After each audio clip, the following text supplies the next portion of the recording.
a slide, né? Para a apresentação? Sim, sim. A ideia é que você dê prioridade, né, à fala, mas é possível, sim, utilizar. Bom, gente, boa tarde a todas e todos, né? Iniciamos agora a tertúlia de número 13 de cultura, não é? A tertúlia essa que faz parte, não é, da programação do 21º Encontro de Extensão, o ENEX, da Universidade Federal da Paraíba. Essa tertúlia, ela é composta, não é, por 4 projetos. O projeto PJ 846, de 2020, que tem como temática a criação de um ambiente virtual para a divulgação das atividades desenvolvidas pela rede de museus da Universidade Federal da Paraíba, ano 2. A segunda, do PJ 861, de 2020, criações performáticas, apresentação de saberes populares e científicos. O PJ 866, 2020, Rota de Pedestres na cidade de João Pessoa e o estímulo ao desenvolvimento do turismo cultural. E, por fim, a PJ 923, 2020, Bagatelas ou Julgamento de Mine Foster Wright. Então, eu passo a palavra inicialmente, né, para Maicon, né, que representa o primeiro projeto de extensão. Você terá o tempo de 10 minutos, né, conforme nós conversamos anteriormente, e na sequência os avaliadores apresentarão as considerações. Pode iniciar.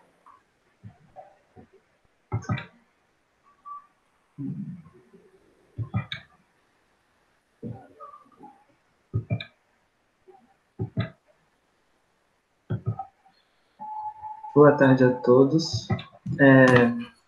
Vou estar apresentando aqui para vocês hoje sobre o projeto Rede de Museus da UFPB. O projeto Rede de Museus, justamente, ele é criado ano passado na função de fazer uma catalogação dos espaços de visitação e divulgação cultural da UFPB, com a finalidade principal de criar um ambiente virtual.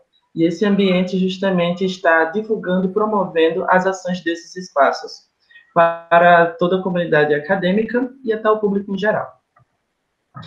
No ano 1 do museu, que foi 2019, a gente fez uma catalogação e encontramos esses espaços listados de início em todos os campos da UFPB.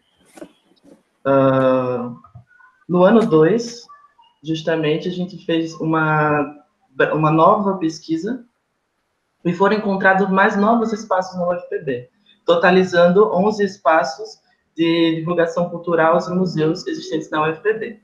O que vale ressaltar é que, por mais que a UFPB tenha esses 11 espaços de cultura e museus e afins, não existe uma política cultural muito forte na UFPB, e principalmente esses espaços não sabem não se conhecem entre si, e até a comunidade acadêmica não conhece esses espaços. Então, essa é uma das funções do projeto da Rede de Museus. E aí, justamente, é como se deu a pesquisa, para a gente estar encontrando esses espaços. A pesquisa, ela se deu principalmente com levantamentos feitos pela internet, e também entramos em contato com os centros através de e-mail. Justamente uma alternativa para esse momento de pandemia que a gente não poderia estar indo fisicamente nesses espaços. Então, essa foi a alternativa que nós encontramos para o ano 2 do projeto. Nesse ano 2, já que a gente fez uma catalogação, vamos dizer, bastante abrangente, a gente decidiu agora conhecer esses espaços. Então, justamente, estar sabendo mais sobre quem são esses espaços, já que antes a gente estava procurando saber mais quais eram os espaços. Então, para isso, foi feito um questionário, e esse questionário ele foi submetido para todos os espaços. E daqui eu vou trazer para vocês algumas breves respostas que a gente teve através desse questionário, para os 11 espaços. Então, 45% desses espaços, dos 3 campos da UFPB, eles são museus. 9% são memorial, 18% são formados apenas por coleções, arquivos históricos, a gente até o momento não teve acesso a nenhum, e 18% são galerias. E 9% também são espaços de ações de ensino, pesquisa e extensão. E aí, justamente, como esses espaços eles estão voltados para a pesquisa, né? E qual seria o acesso da pesquisa por esses espaços? Então, 72% desses espaços, eles possuem biblioteca, mas e 72% também possuem arquivos históricos. E daí seria outra coisa que a gente também procura saber, é a questão de acessibilidade para a visitação das pessoas a esses espaços, né? E daí a gente fez algumas perguntas chaves, que é: o espaço possui vagas exclusivas de estacionamento destinado a pessoas com deficiência? Então, 63% desses espaços não tem isso.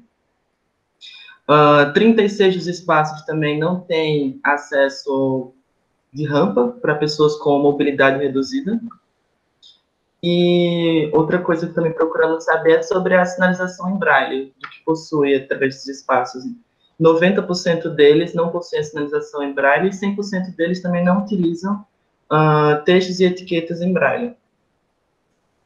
E outra coisa também que a gente conseguiu descobrir através desse questionário foram algumas dificuldades que esses 11 espaços eles passam entre si. Então, a primeira delas, que a gente nomeou como questões estruturais físicas, a maioria deles percebem que eles sentem a falta de uma reforma e uma manutenção dos ambientes das próprias instituições, dos próprios espaços, né? Mão de obra também, a falta de profissionais qualificados para trabalharem nesses espaços foi um assunto bastante recorrente entre eles. Políticas, a política institucional, no caso, a falta de recursos, também foi algo que foi bastante repetido nas perguntas. E outra coisa que é o último é segurança, né?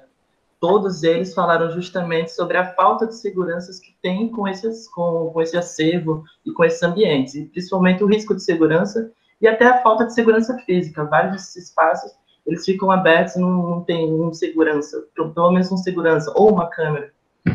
E o principal deles é que a fonte de recurso para a maior parte desses espaços funcionarem atualmente, eles vêm justamente dos próprios coordenadores e professores que atuam nesses espaços.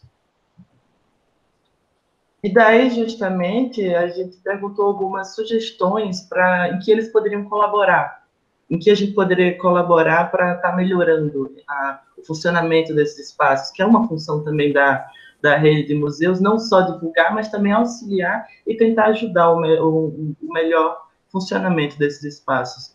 E daí algumas dessas sugestões é justamente a realização de uma reunião da rede com os espaços, na finalidade desses espaços se conhecerem entre si. Sinalização física na UFPB, isso falta muito. A maioria dos alunos da comunidade acadêmica, de todos os campos, às vezes nem chegam a saber desses espaços, e também não tem nenhuma sinalização na UFPB dizendo: esse espaço é isso que é isso, não existe isso. Um suporte profissional, mobília para exposição e conservação dos acervos. A maioria desses museus tem uma reserva técnica precária, funcionando com pouco, então isso é uma sugestão de estar melhorando isso. E a divulgação dos espaços, então até os meios de comunicação da UFPB é complicado de estar divulgando esses espaços. E o principal é recursos financeiros. Então, devido feito isso, a gente chega justamente na proposta do projeto desse ano, né, que é justamente a criação de um site para estar divulgando as ações desses locais. E não só as ações desses locais, mas estar divulgando esses locais também. Então, com isso, esse ano a gente conseguiu criar o site da Rede de Museus, que é esse site que está escrito aqui.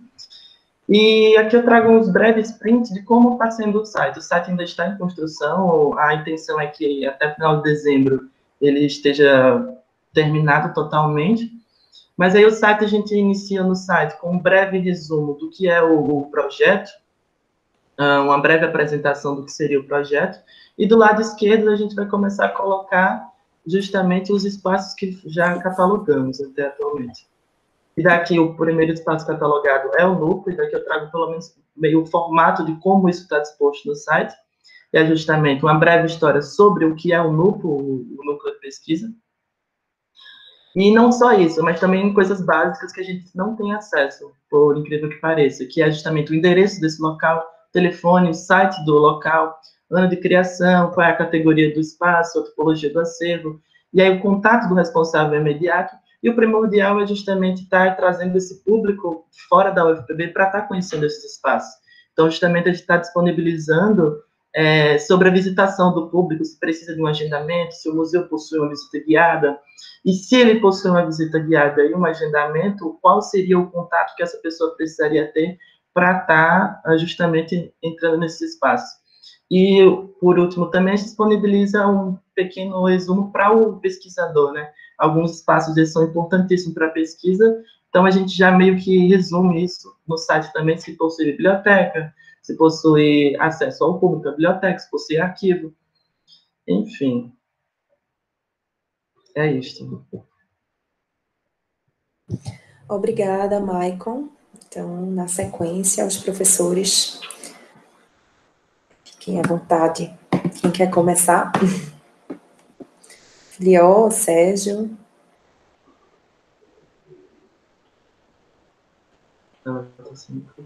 Quer começar, Sérgio, ou eu posso começar? Pode começar, Filial. Tá bom, então, rapidamente. Maicon, né? Isso. Maicon, parabéns pela sua apresentação, antes de tudo, né? A gente que apresenta sabe que é sempre uma aventura apresentar trabalho, mesmo depois que vira professor, pelo menos eu acho, né? E eu queria primeiro dizer que eu achei extremamente interessante, né? A gente sabe que no mundo, né, já existem, né, vários sites, assim, que nos trazem museus, assim, importantíssimos do mundo inteiro, e a tendência é essa, né?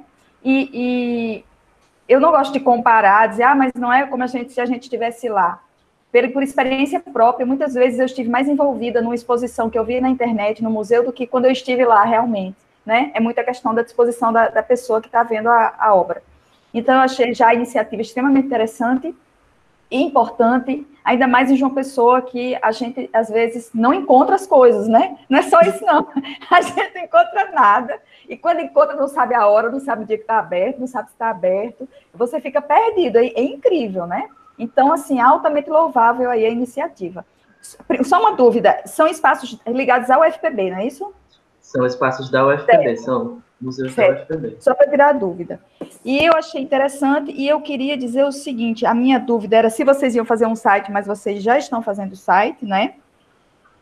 E em relação ao site, a minha questão era o seguinte, porque é algo bastante interessante, a minha dúvida é em relação à forma do site. Se ele tem que ser ligado ao site da UFPB, tá? Porque como a gente está falando de um domínio que é domínio cultural, vai ter muita imagem, muita foto, como é que vocês vão lidar com essa coisa da foto? Quais dificuldades de fazer um site como esse? Não sei se você já entrou em sites de museus, né? Onde você tem a vista 180 graus, 360, não sei porque eu não sou dessa área, né?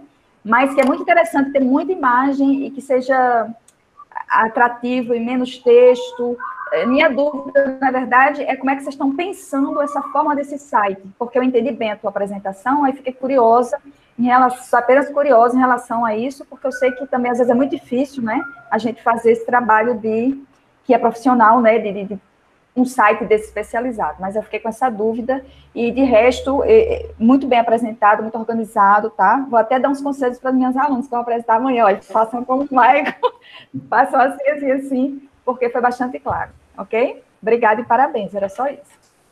Obrigado, então. Acho que o professor Sérgio pode falar, não é, Maicon? E na sequência, podemos fazer assim? Beleza, Alessandra. O meu é rápido também. Primeiro, parabenizar Maicon pela apresentação, foi excelente a apresentação. E eu fiquei aqui, inclusive, me lembrando da minha primeira apresentação de um trabalho acadêmico. Lá na graduação, no primeiro semestre de curso, eu fui apresentar um seminário, eu sempre conto essa história. Decorei o texto do seminário, esqueci uma palavra e perdi o seminário inteiro. Foi uma coisa assim, terrível.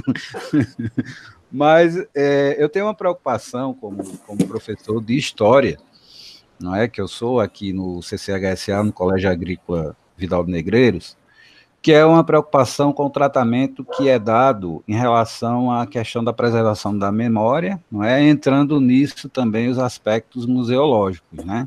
Tratamento e divulgação. Primeiro, eu acho a iniciativa de se criar um site para você divulgar a existência desses espaços como brilhante, porque a gente realmente precisa divulgar esses espaços, precisa resgatar a memória do que a universidade faz, do que a universidade produz, não é? Levar isso até a sociedade. Isso é a abertura de mais um canal de diálogo com a sociedade, que é um diálogo que de fato a gente precisa, a gente carece muito, não é? Sobretudo no momento que a gente está vivendo, que é um momento onde a universidade ela tem sido muito atacada, não é? A universidade, notadamente, tem sido acusada de não produzir nada de significativo de retorno para a sociedade, e, entre outras coisas, a gente precisa mostrar isso. E aí eu queria, Michael, que você falasse um pouquinho da relação que esse site tem exatamente com o empoderamento da comunidade externa à universidade em relação ao que é produzido aqui dentro, não é? E a utilidade que isso tem também para o processo de exercício da cidadania mesmo. Né? Não somente por parte da gente, mas por parte de quem vai visitar o espaço, vai acessar o espaço. Eu não sei se eu extrapolei o tempo, mas Não. é isso aí. Então, respondendo à primeira pergunta, o site ele ainda está em construção, né? Por enquanto, a rede de museus ela é apenas um projeto de extensão, mas a gente está encaminhando para ela se tornar mais do que isso. A gente tem uma minuta no console justamente para ela virar um núcleo, algo mais estruturado e para estar trabalhando mais sobre isso, porque o papel da rede não é justamente não é só parar na divulgação desses espaços, mas também está fazendo além disso, e está na UFPB conseguindo melhorar esses espaços para que eles tenham uma, um retorno maior para a comunidade acadêmica e também para o público em geral, até para a cidade de João Pessoa, né? Porque a UFPB ela possui importantes espaços de cultura, importantes museus, dentro e fora da UFPB, que são importantíssimos para João Pessoa e para Paraíba. E justamente esse projeto ele surge justamente nessa falta disso. O site está em construção, mas no momento a gente está justamente no início ainda, está engateando, então ele está ligado ao site institucional da UFPB, e por enquanto a gente está justamente colocando apenas informações que os próprios espaços nos mandam. Então, questões de direito de imagem, essas coisas, a gente está sendo mais uma ponte para esses espaços.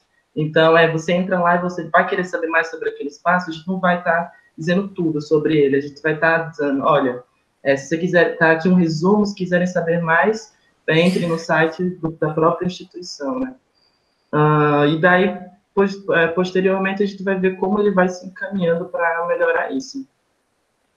E como justamente sobre a questão da memória, esses espaços eles são fundamentais para isso, e a função da rede também é mostrar que esses espaços eles não são só para a comunidade acadêmica, porque às vezes tem até gente que conhece algum espaço e acha, não vou porque é só da UFPB para a UFPB.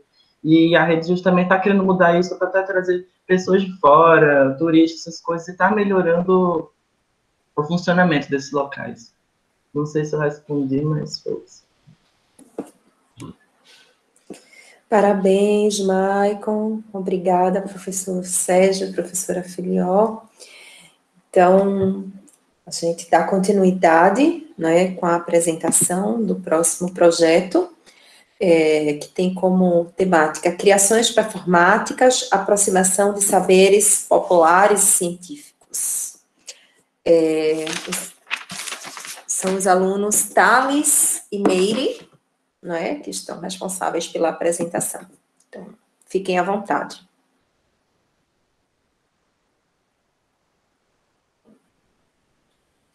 Thales. Eles estavam com problema de acesso, mas eles estão aqui, né, presentes. Thales e Meire. Opa, o Alessandra, eu acho que eles caíram. Eles comentaram que estavam lá na Praça da Alegria e eu não estou vendo o nome de nenhum. Não, eles estão aqui, sim. Ah, tá. Porque aqui não tem, aqui para mim não aparece. Aparece esse Bichu Exibida. Esse é a página que eles acessaram. Então, acho que foi... Tá, vamos esperar. Porque eles estavam na Praça da Alegria, talvez se tiverem algum problema sério por Pronto, lá. então é possível, a gente pode passar para o próximo projeto, não é? Para a gente dar continuidade. Vamos rodando. Porque eles a gente é do Departamento de Artes Cênicas, então se estava com algum problema lá na Praça da Alegria, eles podem ter ido lá para o nosso prédio para pegar a internet lá. Perfeito. Ok. Tá certo. Eles avisaram que o Note desligou, voltou. Pronto, voltaram. Voltou. Olha eles aí. Desculpa, gente, o notebook desligou. Então, estávamos esperando vocês. Podem começar. Vocês têm 10 minutos. Eu tenho uma plaquinha aqui, tá? Se facilitar para vocês, quando faltar 1 minuto eu apresento ou escrevo no chat, como vocês acharem melhor. Tá bom. Então, o projeto de extensão da gente, ele iniciou com a tentativa de começar a trazer mais para o curso de teatro, pelo menos nossa vivência particular enquanto alunos, a cultura popular enquanto saber científico. Porque as cadeiras que a gente paga de conteúdo de cultura popular são sempre optativas. E aí a gente resolveu fazer esse projeto de extensão para fazer esse intercruzamento entre o saber científico e o saber da cultura popular, que são saberes de magnitudes enormes, mas de formas diferentes. E aí a ideia inicial era a gente trabalhar com 2 cidades de interior, que era Cabedelo e a outra era Alagoinha, fazendo meio que um intercâmbio entre grupos de lá, grupos populares de lá, para desenvolver práticas de performances a partir da cultura popular ou da vivência pessoal. Só que com o atravessamento da pandemia, isso não foi possível, e resolvemos modificar ela para o meio digital. Então, fizemos a criação de uma oficina de performance, que tem 6 encontros, então ela ainda está durando, para ensinar a fazer vídeos performances a partir da cultura popular pessoal de cada uma, como fonte de pesquisa e criação. E está sendo essa experiência, a gente está articulando tanto verdelho, que eles conhecem quanto cultura, porque dentro da oficina, nosso foco também é discutir o que é cultura, como ela é utilizada como ferramenta de manipulação de massa, a ideia de apagamento de identidade cultural através de uma ideia de unidade cultural. A gente está falando sobre performances também, tanto em conceito quanto na prática. E aí, nesse conceito de performance, ela acaba intercruzando muito com o cotidiano. E foi aí que a gente começou a achar nossa metodologia para as práticas de criações performáticas. Aí, nesse meio, a gente dividiu 2 tarefas. Aí eu vou falar da minha, depois ele vai falar da dela. A minha é mais para a fala da performance e também para a criação de vídeos performances. Que o nosso foco aqui é o artista independente que não tem muito recurso, tendo em vista que nós somos artistas independentes que não tem muito recurso. Então, a criação performática inteira ela é voltada para o celular. Então, desde a produção, a edição e a finalização do projeto é voltado para o celular. Aí eu fico com essa parte técnica de ensinar algumas coisas sobre fotografias e sobre a edição de vídeo, e nele fica mais com as experiências pessoais dela. Pode falar. Boa tarde. Então, a gente resolveu criar essa dinâmica partindo da divisão de experiência.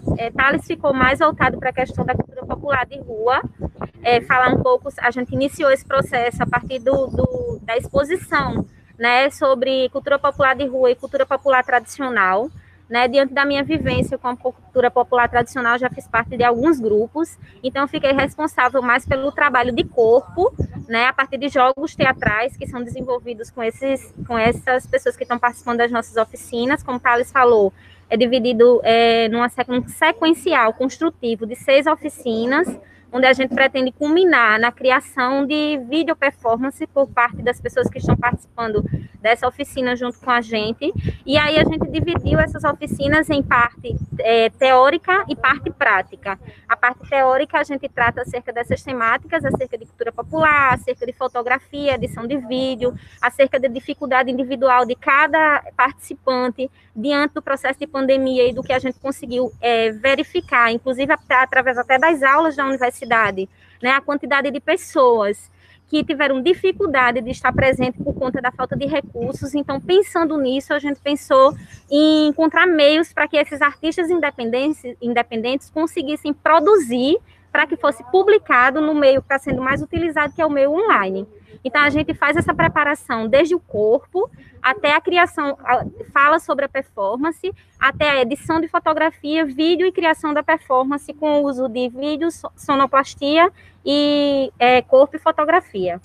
É interessante nele falar isso, que a gente resolveu, de fato, fazer a compreensão de cultura popular, porque a cultura popular ela está diretamente ligada a uma contra-hegemonia cultural de controle. E aí você consegue ver, historicamente, vários processos culturais que foram criminalizados, como a capoeira, como a pichação, como o coco de roda, como o samba. Só que o samba, depois, ele virou parte do patrimônio cultural brasileiro e se tornou controle de indústria, né? E aí ele para de ser criminalizado.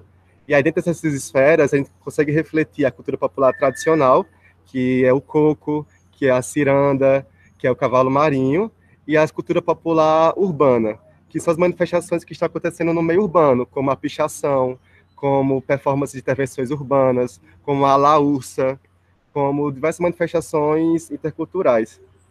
E dentro desses processos, a gente consegue perceber um padrão, tanto na cultura popular tradicional quanto urbana, que é a similaridade com o cotidiano. E a performance também tem muito sobre isso. É sobre a utilização do cotidiano em seu ato de refazer. E a gente está tratando tanto o corpo cotidiano quanto a subjetividade poética do cotidiano como a fonte de produção da video performance em si. Eu acho que isso é um pouco de tudo. Acho que ele falou rápido demais. Eu acho que tem mais tempo.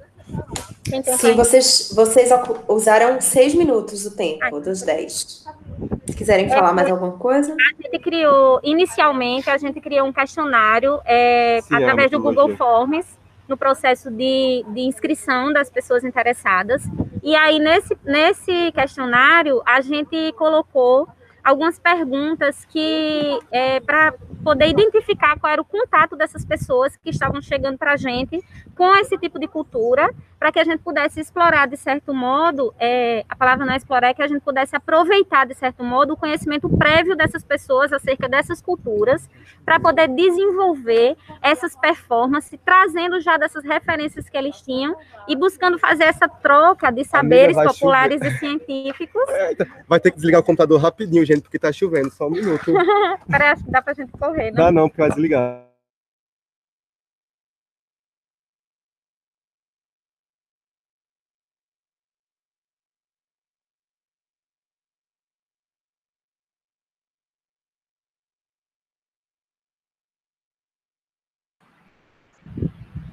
Tem como aguardar um pouquinho, Alessandra, que eu acho que de repente eles entram pelo celular, assim, o negócio é bem performático. Tranquilo, não se preocupe, a gente está aguardando. Foi mesmo.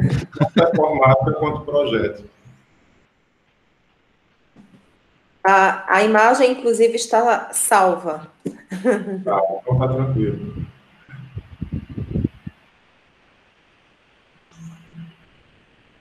Que tá no zap o link da conversa. Eu acho que talvez tentem entrar pelo celular, já que agora acabou, né, a apresentação oficial. Isso.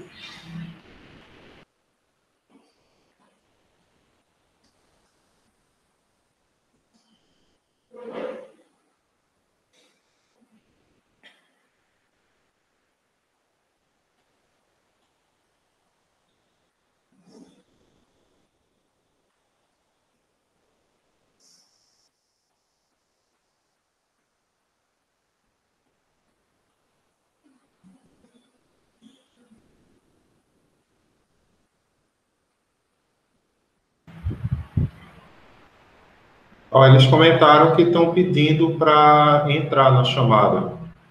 Ana, você está... Autorizei. Autorizou? Desculpa.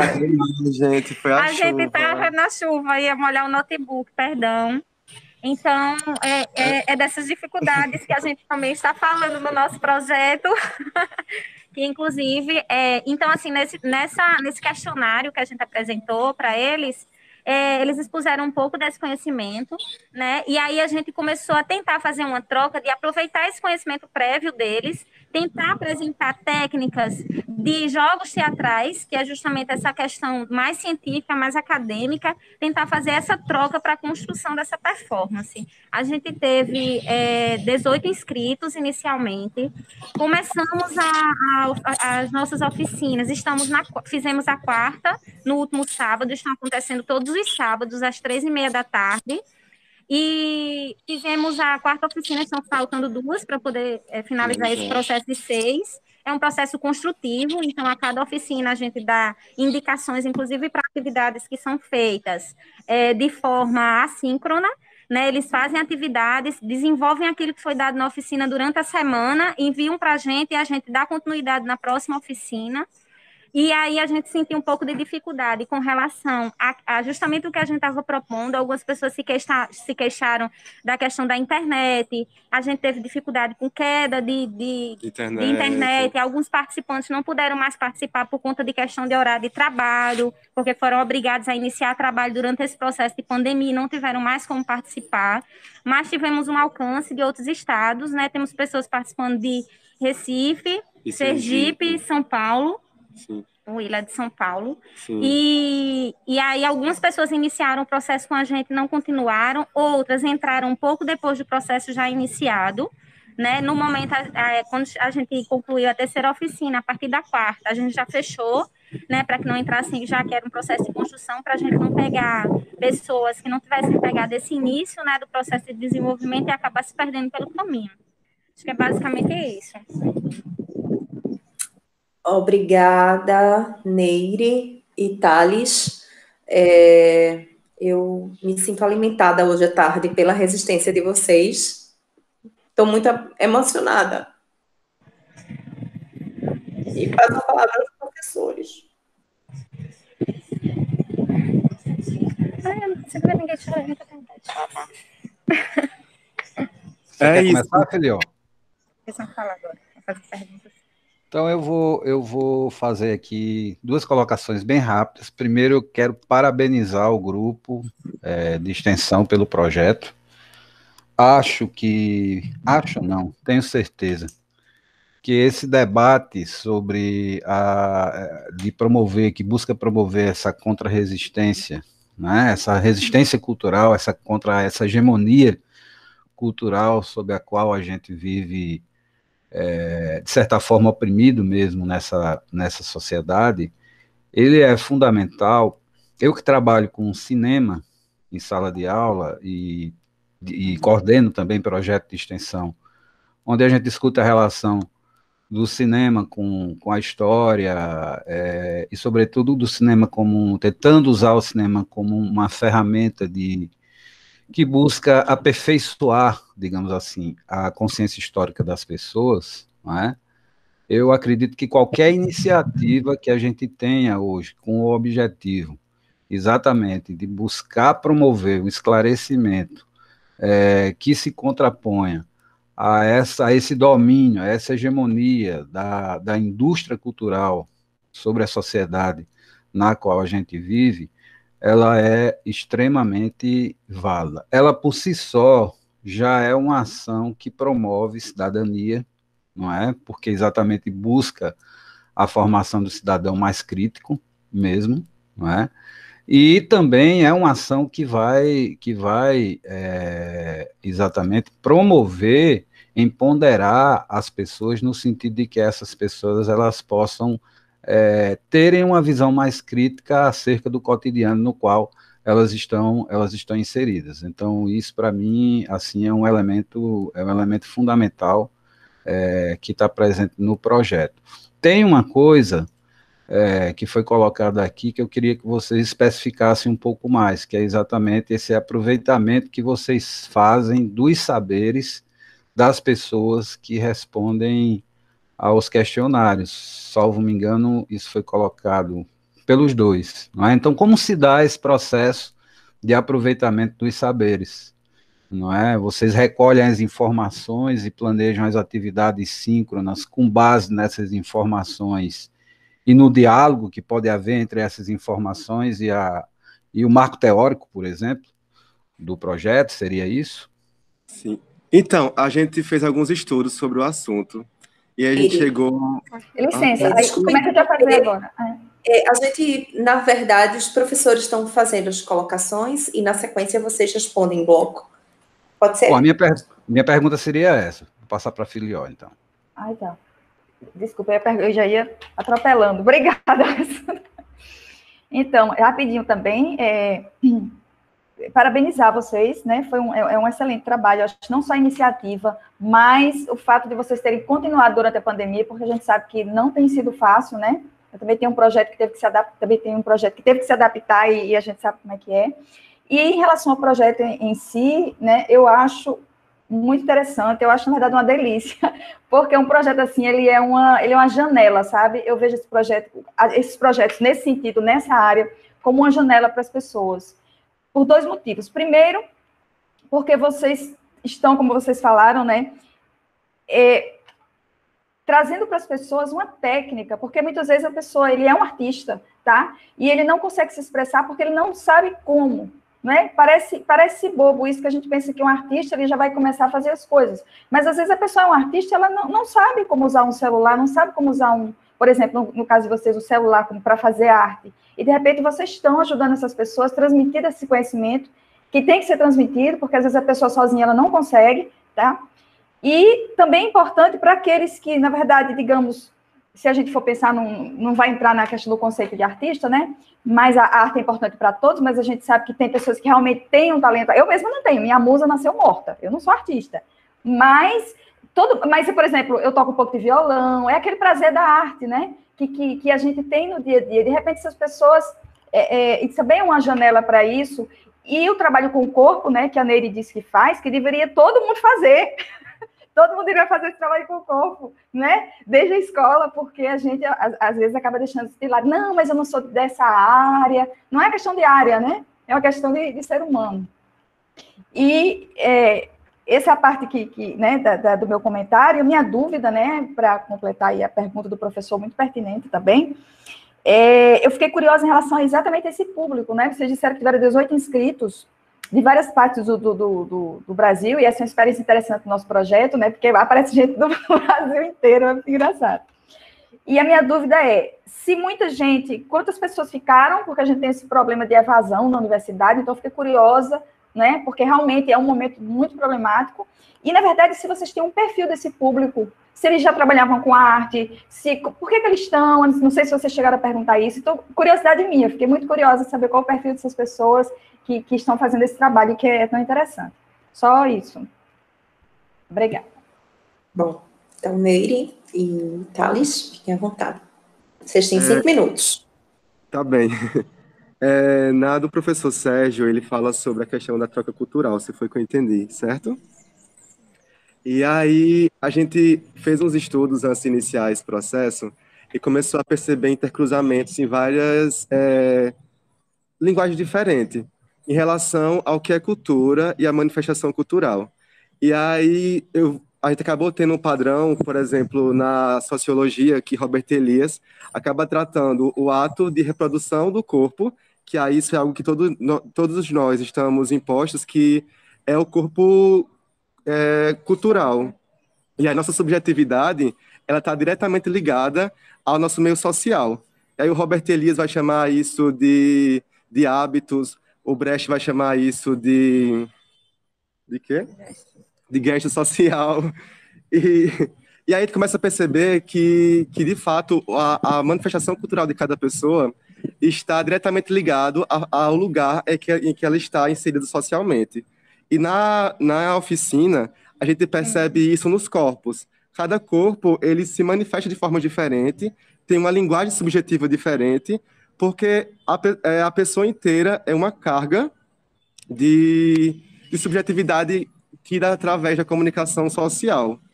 Eu tenho que responder só uma pessoa, tem que ser os dois ao mesmo tempo, só uma pergunta. Tá, vai falar. E só para concluir, na primeira oficina que a gente deu, a gente trabalhou bastante falando sobre essa questão do corpo construído a partir do que é trazido de cultura nesse corpo. Então, a nossa movimentação está diretamente ligada a representações culturais que a gente carrega.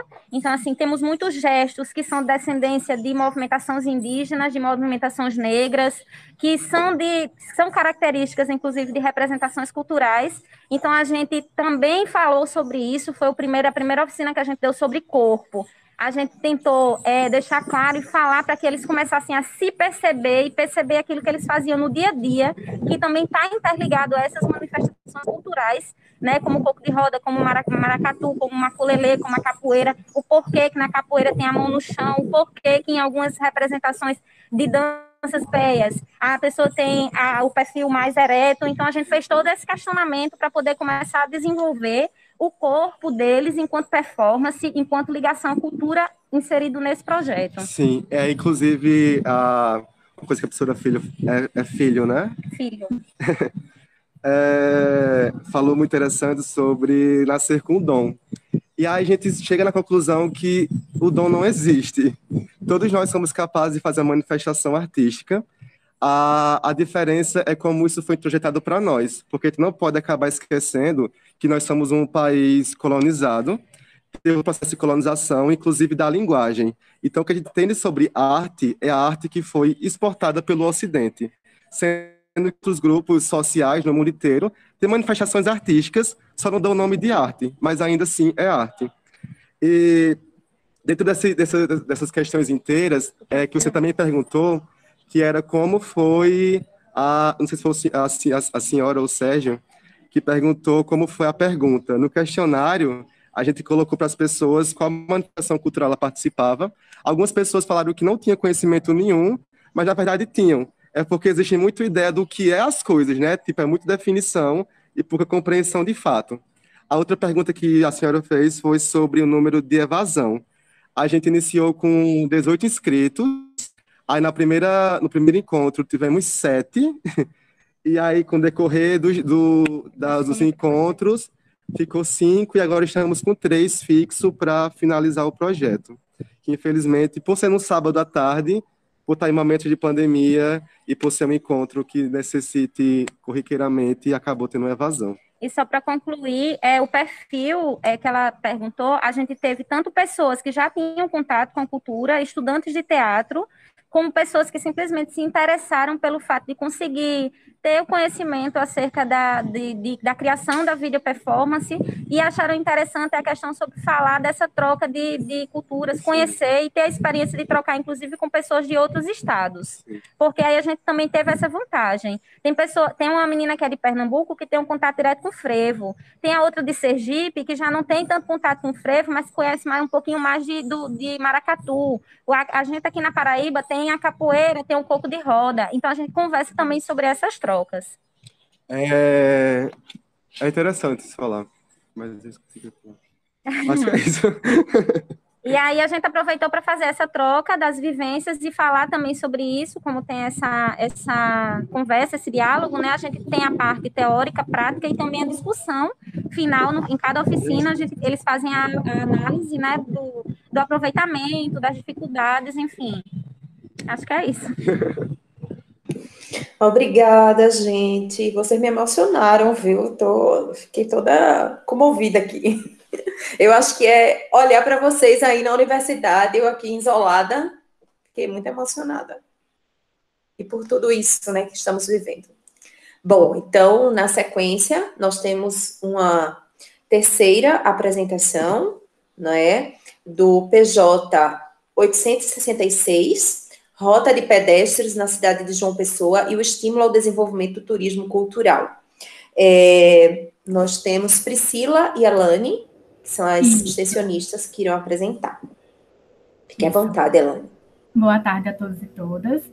Bom, o projeto Rota de Pedestre na cidade de João Pessoa, ele é dividido em 2 rotas, que foi um projeto feito a partir de uma rota elaborada pela Prefeitura Municipal de João Pessoa, pela Secretaria de Turismo. E essas 2 rotas, eu vou pedir para a Priscila compartilhar com vocês só as cartilhas que ela que tem disponibilizada pela Prefeitura, para vocês entenderem melhor como é que funciona, o porquê que a gente está fazendo o projeto em cima deles, dessa rota, tá? Bom, essa primeira gravura tá compartilhado para vocês?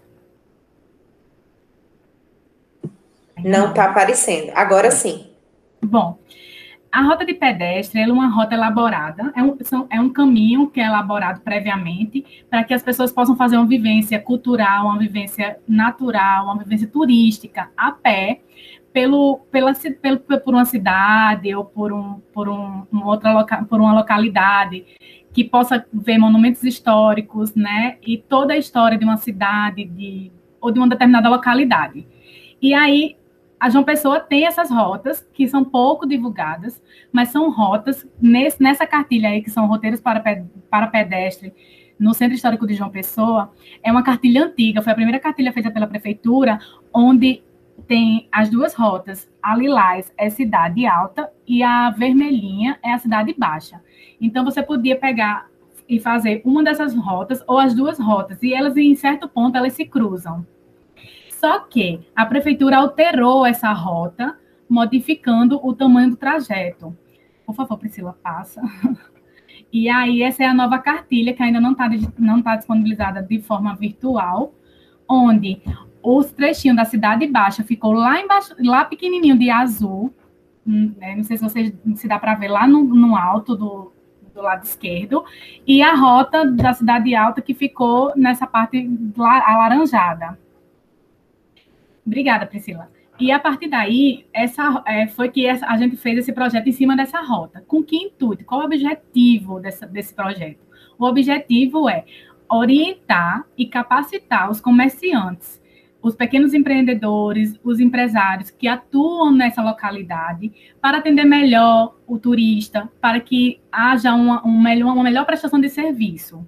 Dentre isso, também para que possamos valorizar o centro histórico da nossa capital, né? Que é rico em cultura, é rico em história, é onde se começou, não é à toa que João Pessoa é a 3ª cidade, né, mais antiga do Brasil, e fomentar esse turismo cultural, fazendo esse intercâmbio cultural entre os turistas, visitantes, inclusive locais, como nós, moradores daqui da cidade que somos, para conhecer a história dessa localidade, fazendo esse percurso a pé.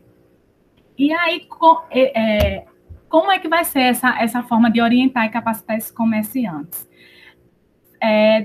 De forma a fazer capacitações, através de palestras online no YouTube, que por conta da pandemia, isso tudo seria presencial, mas não por conta, né, da situação que vivemos, a gente preferiu modificar e passar para ser uma palestra online, através do YouTube. Tivemos já lives falando acerca do assunto de rota de pedestre também.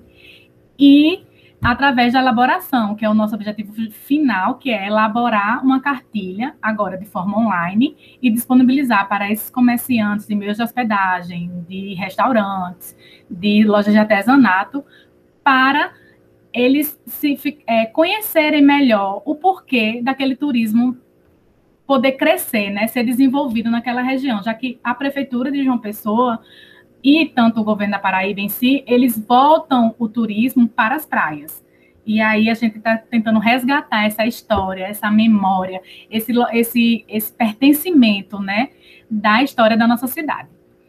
E essa pesquisa foi feita de forma documental, bibliográfica a priori, e a gente está na fase, como está em execução ainda, estamos na fase da elaboração das cartilhas. E é isso. É interessante para que possamos valorizar, né? Como já tinha dito, valorizar o nosso turismo, a nossa cultura, a nossa história, e fazer com que o turista, quando ele vem à nossa cidade, ele possa ter essa vivência, né? Porque não adianta a gente vir, curtir as praias e não saber a história do lugar, né? Pronto, é isso. Parabéns, querida. Então, eu passo a palavra para os professores. Se quem quer começar. Eu começo, Sérgio? Tá intercalando aí. Mas se quiser começar, pode começar. Elane. Oi, Elane, parabéns, tá? Eu fico me perguntando, né? Você é tão jovem. Eu fico me perguntando se as pessoas jovens, sabe, elas conseguem compreender a importância de um projeto desse. Porque, por exemplo, eu sou de João Pessoa, tá? Eu tenho 48 anos. E quando eu era jovem, adolescente, olha, eu fui conhecer João Pessoa depois que eu entrei na UFPB. Porque não tinha, eu não sei se o professor Sérgio é daqui, essa noção de vamos cultivar nossa história, vamos conhecer o centro histórico. O centro histórico não era centro histórico, era lá embaixo. Eu vou lá embaixo. Ainda hoje, as pessoas me falam, tu vai lá embaixo, vou, né? Mas não tinha essa noção de vamos conhecer João Pessoa. Não tinha essa valorização. Então, as pessoas que são muito jovens já pegaram isso, né? A questão vou ao centro histórico, isso é muito recente, né? 10, 20 anos atrás, eu acho, né? Ou no máximo, tá? E muitas vezes a gente não conhece a cidade, né? A gente não conhece a própria cidade, não só o turista, mas o próprio morador não conhece, né? E entra muito no que a gente viu aí no primeiro projeto, como uma pessoa precisa dessas coisas, porque para outras cidades já está tudo organizado, maravilhoso, e a gente está ainda, né, engatinhando e caminhando aí nessa construção dessa informação. Eu não sei se o professor concorda aí, né? A minha dúvida, né, eu fiquei com a dúvida seguinte, quer dizer que o trajeto vocês fizeram do centro histórico ou ele inclui, só para eu saber, todos os pontos turísticos, digamos, ou... Não, só Cidade Alta e Cidade Baixa, de acordo com essas cartilhas da prefeitura. Certo, só para eu ter certeza. Tá, exatamente, para a gente investir num turismo que ele venha conhecer a cidade, né? E eles querem, viu? Os turistas chegam muito curiosos, onde é que estão os prédios históricos, onde é que estão os museus, onde é que estão, assim, pelo menos assim, o conhecimento informal que eu tenho de conversar com os turistas. A minha dúvida vocês vão fazer essa cartilha, né, que parece algo fantástico, e você falou que vocês vão fazer palestras com os comerciantes, né, porque eu acho que o grande desafio desse projeto, um dos grandes, na verdade, vai ser treinar esse pessoal, né, para que eles comprem o projeto e consigam fazer esse meio de campo aí com os visitantes, né? E aí vai ser um desafio. Vocês vão ter que começar online, porque a nossa situação, né? Como é que a gente vai fazer, né? Mas eu queria saber se vocês preveem também outro tipo de quando, talvez, se um dia a vida voltar ao normal, se vocês pretendem fazer outro tipo de iniciativa e como é que vai ser esse treinamento, porque a gente sabe a dificuldade, às vezes, de engajar, né? Pessoas de fora que não estão vendo a importância, talvez, até mesmo para eles, né? Até mesmo para eles, a circulação das pessoas ali na área, né? Então, minha dúvida é mais em relação a como é que vai ser esse treinamento, além das palestras online, e se vocês já estão tendo dificuldades com isso, ou já previram algo nesse sentido, tá ok? Mas obrigada e parabéns aí pelo trabalho.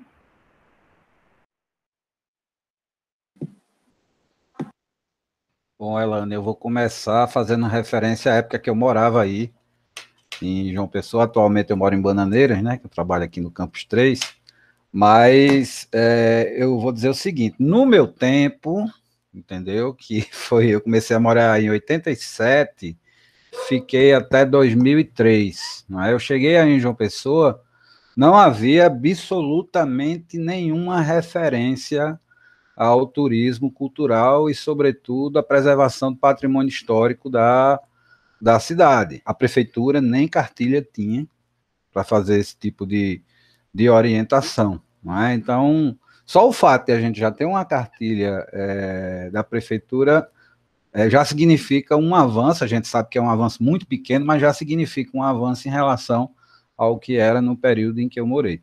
Uma coisa que eu percebi ao longo desse tempo que eu fiquei aí foi que, primeiro, se investiu muito, e há normalmente uma tendência, né, a se investir muito no turismo que gera uma grande quantidade de divisas, no caso, para a cidade, que é o turismo praiano, não é? E se tentou, salvo me engano, na década de 1990, dar uma revitalizada na área do centro histórico da cidade, mas foi uma revitalizada muito direcionada para aquele turismo que eu vou chamar aqui turismo boêmio, não é? Porque se fez a revitalização de alguns casarões lá embaixo, como o Filió estava dizendo, não é? E ao se fazer essa revitalização, aquilo ali funcionou apenas como barzinho, como local que as pessoas se encontravam para o congraçamento. E isso, de certa maneira, quando eu estava saindo daí, 2002, 2003, estava morrendo já. O espaço ele estava ficando assim um espaço de frequência de pessoas cada vez mais restrita. Atualmente eu não sei como está, é? Até porque eu estou fora de João Pessoa já tem um tempo bastante significativo. Tenho ido aí, mas com muito pouca frequência. Eu acho o projeto assim, projeto excelente, exatamente por isso, porque a gente tenta resgatar, tenta na verdade fomentar um tipo de turismo, que não é muito comum, que é exatamente esse turismo direcionado para os espaços de preservação da memória histórica, de resgate da história e da cultura que é produzida pela cidade, não é isso, pelas pessoas, inclusive, que moram na cidade. Isso aí é muito importante. E eu quero até aproveitar o momento para parabenizar pela seleção dos projetos que estão aqui nessa tertúlia, porque são projetos que estão digamos assim, se encaixando, não é, nessa coisa da preservação da memória, da preservação da cultura, do resgate da cultura popular. Isso aparece no segundo projeto, está aparecendo também agora, porque esses espaços são também espaços onde essa cultura popular ela pode ser divulgada. Eu não teria nenhuma pergunta, foi mais para fazer essa observação mesmo, não é? E aí a gente vê, eu acho que não é nenhuma questão de você se contrapor ao outro turismo, eu acho que o outro turismo ele pode ser um outro tipo de investimento direcionado para a geração de divisas, direcionado para a geração de emprego e renda, mas esse aí é importante, não é? E na medida em que a gente empreende nesse tipo de turismo, a gente também pode gerar dividendos, também pode gerar emprego e renda para a população. Eu rezo todo dia para que João Pessoa, saindo um pouquinho da alçada da memória do patrimônio histórico, mas para que João Pessoa mantenha a lei dos espigões, né, que proíbem a construção dos paredões na orla marítima. Uma parte da minha vida eu morei em Natal, né, e Natal ela é uma cidade assim, muito bonita também, que tem muita referência de patrimônio histórico, que também é mal aproveitada, não é? E tem um bairro em Natal que não é um bairro muito... É um bairro mais moderno mesmo, mas que desemboca numa parte da orla, que é a Praia dos Artistas, o bairro é Petrópolis, não é? Que você está no bairro, você não sabe que está na orla marítima, você nem percebe que está na orla marítima. De repente você sobe uma ladeira e está a orla marítima lá embaixo, só que a visualização dela é completamente impedida pela existência dos espigões. Aproveitei o espaço, inclusive, para fazer propaganda dessa lei e a defesa da manutenção dela. Mas parabéns pelo projeto, acho muito importante a iniciativa de vocês. Obrigada, professores. Então, Elane, você tem 5 minutos para as considerações finais. Bom, eu não sou tão nova assim, não, querendo só um adendo. Professora, eu não sou tão nova assim, não. Já tenho 35 anos e eu pude viver um pouco do centro histórico, porque eu cresci na Avenida General Osório, ali no centro. Então, para mim, é muito forte a memória, né, da história da cidade. E, como a senhora falou, muita gente não faz, mas eu vou fazer o quê no centro histórico, né? Como é que eu... Não tem nada para ver lá, tal. E as pessoas não entendem que tem que saber da sua história. Como é que a gente vai falar de alguma coisa da nossa cidade se a gente não sabe a nossa própria história, né? E a partir dessa vivência. E quanto à capacitação, o interessante que ocorre nesse turismo é porque ele é a pé, né? E a partir daí você tem como sair conhecendo as ruas da cidade, né? E toda uma história que percorre naquelas ruas da cidade. Que o turismo hoje em dia, por exemplo, ele só vai até a praça lá embaixo, como a senhora disse, que é a Cidade Baixa, só vai até a praça. Eles vão de veículo até a Praça Antenor Navarro, que é aquela praça principal do Varadouro, fazem aquele turismo no Hotel Globo, de frente à igreja que tem, né, São Pedro, e aí vão embora. Pronto. Esse é o turismo do centro histórico que eles fazem, fora o turismo panorâmico, né, que às vezes eles nem param no Museu de São Francisco, da Igreja de São Francisco, nem na Igreja do Carmo, eles apenas passam. Então, essa rota de pedestre, essa vivência que traz, é a gente ir a pé mesmo e conhecer, sair andando, né? E conhecendo a história. E essa capacitação, a gente vai fazer também em parceria e apoio da CETU, que é a Secretaria de Turismo de João Pessoa, e com a PBTU, e mostrar para esses comerciantes, esses pequenos empresários, que eles têm que entender o porquê que aquele turismo é importante ali para eles, né? Não é só um restaurante ou um café que é aberto, uma cafeteria que é aberto durante a semana. Não, vamos proporcionar sim, para que nos finais de semana eles possam estar abertos e possam estar gerando renda para eles também. Então, a partir do atendimento, uma capacitação para saber como atender bem um turista, né, que isso é super importante, você acaba agregando valor ao seu estabelecimento e acaba fidelizando aquele cliente para ali, ou então ele diz para outra pessoa, quando vou para uma pessoa, faça a rota de pedestre cidade alta, cidade baixa, porque vai ser muito importante, você vai gostar, você vai entender, vai em tal canto, que lá o atendimento é muito bom. Então, assim, quer queira, quer não, gera as dicas, né? O boca a boca é muito interessante. Então, essa capacitação, como eu tinha dito, vai ser através de YouTube. E quando voltar, se Deus quiser, a gente puder fazer esse encontro, né? De forma presencial, com toda a segurança, a gente também pode ir e fazer para estar renovando. Até porque um estabelecimento hoje está aberto, amanhã pode não estar por algum motivo, ou novos que vão surgindo, porque o turismo está sendo desenvolvido naquela região. É mais dessa forma, através de lives, por enquanto através de lives e YouTube, né? E se Deus quiser, presencialmente, futuramente. Ok, obrigada, Elane, parabéns pela apresentação. Os professores estão satisfeitos? Sim. Então, vamos ao último projeto, né? Ops, abri aqui errado.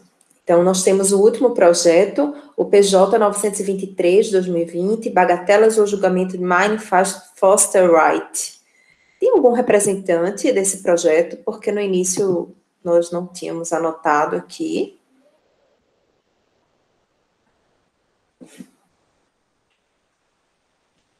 Ninguém?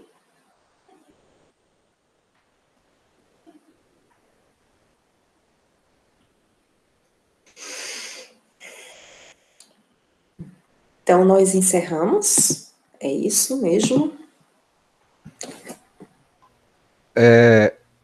Como é o procedimento no caso da ausência dos apresentadores, Alessandra? Na ausência, não há avaliação e vocês informam, né, que por as razões da não avaliação, né? A gente preenche no final um questionário, que é uma espécie de ata mesmo do que aconteceu aqui, e nós informamos também essas situações, sem problema, tá? Tá bom. Então, a gente encaminha, né, para o encerramento. Alessandra, só uma dúvida, desculpa. Oi. Aí a avaliação é pelo aplicativo, não é? É pelo aplicativo. Só pelo aplicativo. Pelo aplicativo. Então, até a gente então, vai receber... Não recebi. Vocês até então não têm nenhuma informação no aplicativo sobre essa tertúlia. Não, tem a data, não, Sérgio. Eu recebi a data, o link pelo aplicativo. Não, eu recebi o link por e-mail. O meu e-mail institucional. Não, apareceu não. Mas vai aparecer aqui, pelo jeito. Eu compartilhei com a professora Filió o número de um dos participantes da coordenação do evento, que tem sido muito solícito, não é, em resolver esses pequenos problemas, não é, de acesso, né? Pelo Júnior. Então, eu vou compartilhar novamente. Deixa eu pegar aqui o telefone. Eu acho que está no início, porque o professor entrou depois. Uhum. E aí é interessante entrar em contato com ele. Existe um grupo de avaliadores, mas eu acho que vocês não estão nesse grupo, né? Esse grupo também... Não. Pronto. Eu coloquei aqui meu telefone. Também esse é o meu. No final, se vocês tiverem alguma dúvida, eu posso também, a gente pode se comunicar, certo? Ok, Alessandra, obrigada. Então, nós Deixa eu só anotar aqui, viu, Alessandra, teu número. Sim, por favor. Então, tem uma fala final, não é? A gente agradece a participação de todas e todos. Eu gostaria agora de pedir para que todos os extensionistas que apresentaram, né, essa tertúlia, que vocês abrissem a imagem para a gente fazer uma captura de tela, para que fique registrado. Cadê o pessoal das outras? Acho que já saiu, o pessoal deve estar na manifestação. Que pena, não é? Mas eu salvei a imagem deles. A gente pode anexar as duas imagens. É por uma causa justa. Sim, sem dúvida. Então, todo mundo sorrindo. Então, eu salvei aqui. Pronto, temos duas imagens.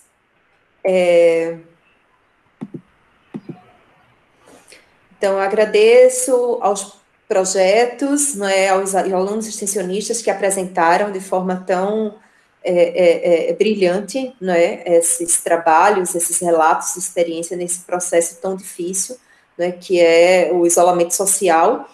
Agradeço a assistente de sala, não é, Ana, aos professores, não é, que compartilharam aqui os seus saberes, enfim.